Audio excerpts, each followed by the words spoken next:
Mas vamos voltar então agora com o Sérgio Araújo, que é presidente da Bicom, está de volta aqui agora na nossa programação para a gente seguir nossa entrevista. Sérgio, seja bem-vindo, obrigada pelo seu tempo. Boa tarde, é um prazer sempre falar com vocês, estou sempre à disposição. Obrigada. Sérgio, a minha primeira pergunta, queria trazer um pouco esse tema. Hoje a Bicom está estimando aí que a gasolina esteja cerca de 6% abaixo do preço internacional. A defasagem é um pouco menos do que nos últimos dias, mas mesmo assim ainda é um valor importante. Quais fatores, estão baseando essa defasagem e por que ela tem oscilado tanto? Bom, o que nós temos observado é que o preço da commodity, da gasolina especificamente, ele tem tido redução gradual ao longo das últimas semanas e com isso a janela para importação tem ficado aberta. Esses 6% que consta no site da Bicom reflete uma comparação do preço médio praticado pelas refinarias nacionais com o preço de paridade, considerando aí 6 portos que nós publicamos no nosso site. Sérgio, a Petrobras já fez ali 5 cortes nos combustíveis nos últimos meses. Isso trouxe ali a gasolina e o diesel para baixo e os impactos na inflação também. Acha que o cenário pode trazer mais reduções para os combustíveis ou o preço do petróleo já está aí sem uma direção que indique isso? Olha, a redução no preço tanto do petróleo quanto das commodities aconteceu em função de rumores de uma possível recessão global. A gente a volatilidade está muito elevada, a cada dia a gente tem uma notícia nova. Agora estamos vendo aí, acabei de ver uma matéria que vocês veicularam, mostrando mais evento lá no conflito da Rússia com a Ucrânia. E todos esses movimentos, todos esses eventos acabam impactando nos preços da commodities e não é diferente aí com o petróleo. Então é muito difícil a gente fazer previsões no momento que a gente está vivendo hoje. Mas no caso da gasolina especificamente, eu diria que na visão da Bicom é de que existe uma tendência, existe um viés de redução de preço ainda da gasolina, independente da redução do preço do petróleo, em função da possível recessão com redução de demanda e isso impactar na redução do preço da gasolina. O que é diferente no caso do diesel. No diesel a gente enxerga aí um viés de aumento no preço. Muito bom. Boa tarde, Sérgio, tudo bom? Aqui é o Saravalli, tudo bem? Boa tarde, Saravalli, tudo bem? Tudo ótimo. Sabe, eu queria repercutir também com vocês um combustível que acho que é pouco comentado aqui no dia a dia, mas também tivemos impactos aí recentes, que é o querosene de aviação. Se você puder nos atualizar aqui também, como que está? A gente está vendo aqui os dados recentes da Azul e da Gol, as companhias de capital aberto, mostrando a recuperação na demanda. De um lado a gente tem os preços das passagens que a gente está sentindo no nosso dia a dia, mas como é que a expectativa em relação ao combustível das aeronaves, até para explicar para todos também que existe uma dinâmica que é um pouco diferente, vamos dizer assim, explicar para a gente aqui, do que a gasolina, esses repasses que são mais dinâmicos em outros combustíveis, diferentemente do querosene, Bom, toda commodity, ela tem assim o preço da commodity tem uma correlação muito forte com demanda e eu diria que não só com demanda, como também com expectativa de demanda. Então, como a gente tem uma expectativa de demanda reduzida, existe uma tendência de queda do preço. Isso eu acho que o mercado precifica dessa forma, é assim que nós que acompanhamos preços de commodity verificamos. No caso do querosene de aviação, o combustível de aviação, de fato, foi possível pequena redução nesse preço em função da redução do preço do petróleo e, consequentemente, também do preço do mercado internacional do querosene de aviação. Eu diria que a tendência para o preço dos produtos do combustível de aviação é de uma manutenção. Não vejo que ele tenha aí uma expectativa de grandes variações até o final do ano, não. Na nossa visão, esse preço deve, no mercado internacional, deve ser mantido no patamar que ele está hoje. Muito bom. Ô, Sérgio, só fazer uma última pergunta. A gente tem muito falado sobre, acho que o assunto desses últimos 2 anos e cada vez mais presente no nosso dia a dia como investidor tem sido as 3 letrinhas ESG. Acho que todo mundo já sabe o significado e a gente sempre lembra do ESG, lembra de energia, né? Assim, toda a questão da Europa que está acontecendo agora, a transição. E aqui no Brasil a gente tem uma fonte de energia fora, né, a hidro que a gente conhece, que chama-se etanol, que é muito também representativo nesse setor. Será que daqui para frente o setor vai começar a ganhar mais visibilidade, mais investimentos, mais atração de investidor estrangeiro, olhando para esse lado, né, realmente de que a gente tem uma fonte, né, que pode ser tão competitiva quanto, né, mas pode ser muito mais verde, vamos dizer assim, do que até outras possibilidades de energia que a gente está vendo nesse momento, né? O quanto que o mercado, o setor deve realmente ganhar de atratividade, de recursos, né, dos investidores, né, somando todo esse cenário que a gente está vivendo globalmente. Olha, eu acho que é uma excelente pergunta. De fato, a transição energética faz parte da pauta de qualquer país, né, que está discutindo a questão de energia. Se faz necessário realmente investir e estimular a transição energética, migrando para combustíveis, eu diria que mais amigos aí do ambiente, ou seja, aqueles que emitam uma menor quantidade de gases do efeito estufa. Nós, do Brasil, temos a felicidade de ter tido aí, no final da década de 70, o lançamento do Proálcool e com uma evolução muito grande, não só na questão de produção, como também na produção agrícola, como também na produção industrial, no desenvolvimento de tecnologia de motores, que nos permite hoje que o etanol, ou diretamente, né, consumido nos veículos do ciclo Otto, o combustível diretamente, que é o etanol hidratado, ou quando o consumidor abastece com gasolina, ele também tem ali 27%, a gasolina nacional tem 27% de etanol anidro, o que nos dá uma situação privilegiada na questão do uso de combustível amigo do ambiente em relação a outros países, né?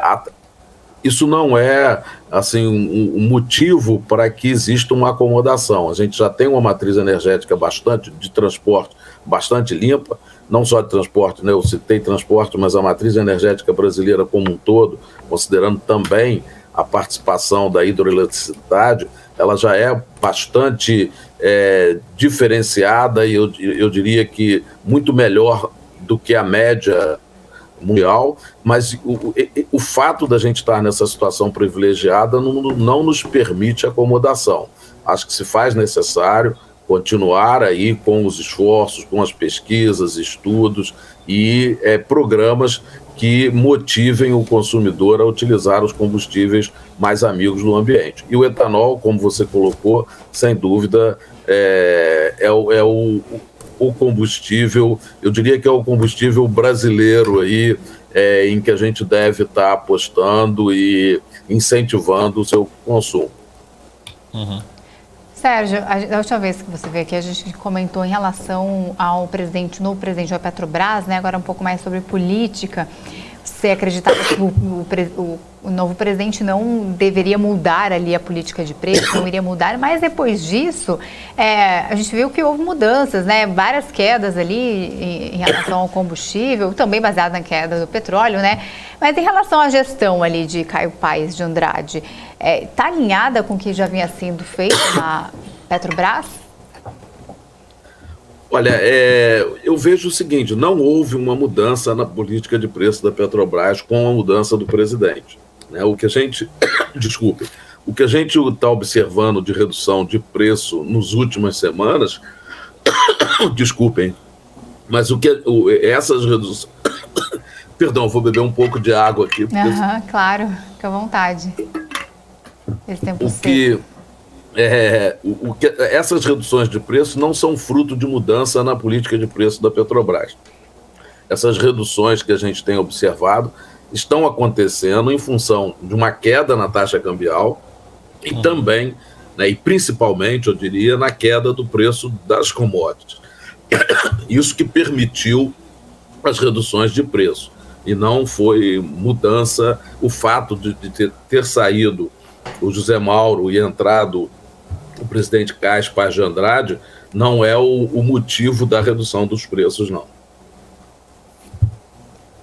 E em relação, agora, o etanol, é melhor do que eletricidade? É mais ESG, na sua opinião? Olha, esse assunto é muito polêmico. Eu acho que a gente ainda tem muito, a sociedade como um todo, os técnicos ainda precisam evoluir, tem muito tema para ser debatido. O que é importante é que a gente não deve estar olhando somente uma parte da cadeia. A gente deve olhar, quando se fala em transição energética, a gente precisa olhar todo o ciclo de vida daquele combustível, né? No caso da eletricidade, a gente tem visto até algumas charges aí, principalmente que se aplica na Europa, né? Não é o caso do Brasil, né? De que está se abastecendo ou recarregando um carro elétrico, mas a fonte primária é o carvão. Então, aí a pergunta é, de fato, está acontecendo uma transição energética, eu diria assim, de uma forma sustentável, de uma forma ambientalmente correta e adequada? Precisa ser questionado. No caso do etanol, é diferente. A própria questão da avaliação do uso do veículo elétrico no Brasil precisa considerar que a fonte de energia elétrica brasileira, ou seja, a nossa matriz de energia elétrica, tem um percentual muito grande da hidroelétrica, né, da hidroeletricidade, que não tem as emissões, como é no caso dos países que têm termoeletricidade, seja com a base de carvão, seja a base de óleos pesados. Então, precisa ser avaliado como um todo. Existe também uma alternativa, que são os veículos híbridos, né, com eletricidade e etanol, que tudo indica que esse deve ser o caminho da transição no Brasil. Tá ótimo. Ô Sérgio, deixa eu só fazer uma última pergunta. Assim como o próprio site de vocês, da Bicom, a gente tem a referência, mas olhando para a sua opinião, da associação, tem algum combustível, né, que a gente poderia já ter alguma surpresa positiva nos próximos 30 dias, né, olhando para a precificação que a gente tem hoje de petróleo e de câmbio, como você falou, não só a gasolina, que acho que vocês apresentam muito bem, mas a gente tem outros derivados, né, aqui pegando o caso, por exemplo, do nosso gás, enfim, lembrando que a gente tem daqui, nesse período, uma eleição e tem um impacto também nas expectativas, mas principalmente no nosso bolso. Mas a gente pode ter mais uma redução, né? O que você espera, além da gasolina, enfim, o que a gente está realmente defasado, poderia ter espaço para novas reduções nos próximos 30, 45 dias? Olha, essa pergunta realmente é de uma resposta muito difícil, né? A volatilidade é muito elevada, as incertezas são muito grandes, e como eu falei há pouco tempo atrás, né, há poucos minutos atrás, a precificação de commodities, ela se dá com base em demanda, mas também tem um componente muito importante, que é a expectativa de demanda, né? Então, a expectativa de demanda, ela varia com a expectativa dos fenômenos aí geopolíticos. Então, se a gente tem um avanço, tem alguns eventos na crise lá, no conflito entre Rússia e Ucrânia, isso impacta. Se a gente tem ainda alguma retorno de expectativas de avanço da pandemia, tem outro impacto. Então é muito difícil lhe dizer o que se espera na precificação das commodities por próximos 30 dias. O que eu posso dizer é o seguinte, que na nossa avaliação, os combustíveis que são utilizados no hemisfério norte para aquecimento, que é o caso aí do gás e também do caso do óleo diesel, né, existe uma tendência natural de aumento de demanda, né, E com isso existe uma expectativa de elevação do preço no mercado internacional. E considerando que nós somos dependentes, fortemente dependentes desses combustíveis, da importação desses combustíveis, eu diria que para o gás, para o diesel, existe uma tendência de elevação de preço. Tá? Para a gasolina, eu vejo de uma forma diferente. A minha expectativa de gasolina, o próprio querosene de aviação, apesar dele, na destilação, ele está na mesma faixa aí do que o óleo diesel, a expectativa é de manutenção dos preços como estão hoje. Tá? Tá ótimo. Agora, qual que é a expectativa da ABICOM em relação ao próximo, né, o possível próximo governo, né? Independente de quem for o governo, vocês já têm alguma projeção, alguma previsão do que esperar, dependendo ali, caso cada um dos principais candidatos ali que estão à frente das pesquisas, o que pode refletir isso ali para a associação? Olha, uma mudança no cenário atual é muito difícil, né? Ou seja, nos próximos anos, a gente não consegue alterar o cenário que a gente tem hoje de dependência de importação dos principais combustíveis derivados de petróleo. Isso é fato. Se a gente tomar a decisão agora de construir uma nova refinaria, essa nova refinaria vai estar oferecendo ao mercado aí produtos daqui a 6, 7, 8 anos. Então, em curto prazo, né, não vai ser na próxima gestão do próximo presidente, seja mantido ou um novo presidente, que vai haver uma mudança nessa condição de necessidade de importação dos principais derivados. Então, considerando que os derivados de petróleo são commodities e que, portanto, precisam ser precificados como commodities, considerando os preços do mercado internacional, considerando ainda que a Petrobras, que é o agente dominante, não é uma empresa estatal, plenamente estatal, existem acionistas privados. Eu acho que é muito pouco provável, muito difícil de que essa política de preço hoje estabelecida seja alterada, independente de quem venha ganhar a eleição e assuma a presidência do Brasil a partir de janeiro de 2023. Então, na nossa visão, esse quadro vai continuar, nós vamos continuar precisando importar e a precificação dos derivados precisa ser mantida atrelada à paridade internacional. Nós vimos ao longo aí dos últimos meses, né, essa necessidade, principalmente após o conflito da Rússia com a Ucrânia, a necessidade do Brasil elevar os preços. Isso gerou um desgaste político, sem dúvida. O preço já estava elevado e foi preciso aumentar mais, mas agora a gente está vendo também essa redução, né? Como falei, não por iniciativa política, mas tecnicamente foi possível reduzir os preços.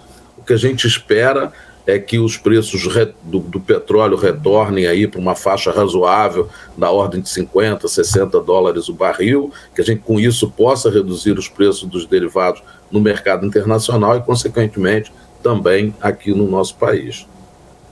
Mas é algo que deve ser debatido. A gente entrevistou recentemente Adriano Pires, que foi indicado para a presidência da Petrobras, acabou desistindo, e ele falou o seguinte: não podemos esperar a próxima crise, né? Antes o Brasil era importador, agora somos exportadores, mas a ideia continua a mesma, não se deve cair ali no populismo. Foi uma crise, né, que ninguém previa, e outras virão ainda. O Adriano Pires é uma referência nesse nosso mercado. Eu concordo plenamente com o que ele está falando. A gente teve aí essa crise, eu até vou repetir o que ele falou numa das entrevistas que eu assisti dele. Ele falou assim: nós vivemos aí a tempestade perfeita, né? E de fato, a gente não deve continuar com essa, eu diria assim, com essa dependência, né? Eu acho que a gente precisa ter um encaminhamento para uma solução mais definitiva, né? Eu acho que avançar com o programa de desinvestimento da Petrobras, o estabelecimento de um mercado livre e competitivo no elo de refino da cadeia de suprimentos dos derivados, é o caminho mais adequado para que a gente tenha uma precificação adequada e não tenha sustos como a gente teve aí nos últimos meses, e até, como se foi falado recentemente aí, né, de um receio de um desabastecimento pelo agente, devido ao fato do agente dominante estar praticando preços artificiais. Então é importante realmente essa desconstrução de um agente dominante no elo de refino, para que a gente tenha de fato um mercado funcionando regularmente, com o fluxo normal e com as precificações adequadas. Tá certo, eu quero agradecer a sua participação. Nós conversamos agora com o Sérgio Araújo, presidente da Abicom. Muito obrigada pela participação mais uma vez aqui na nossa programação. Seja sempre muito bem-vindo. Bom dia, estou sempre à disposição. Foi um prazer conversar com vocês. Obrigado, Sérgio. Valeu, obrigada, Sérgio.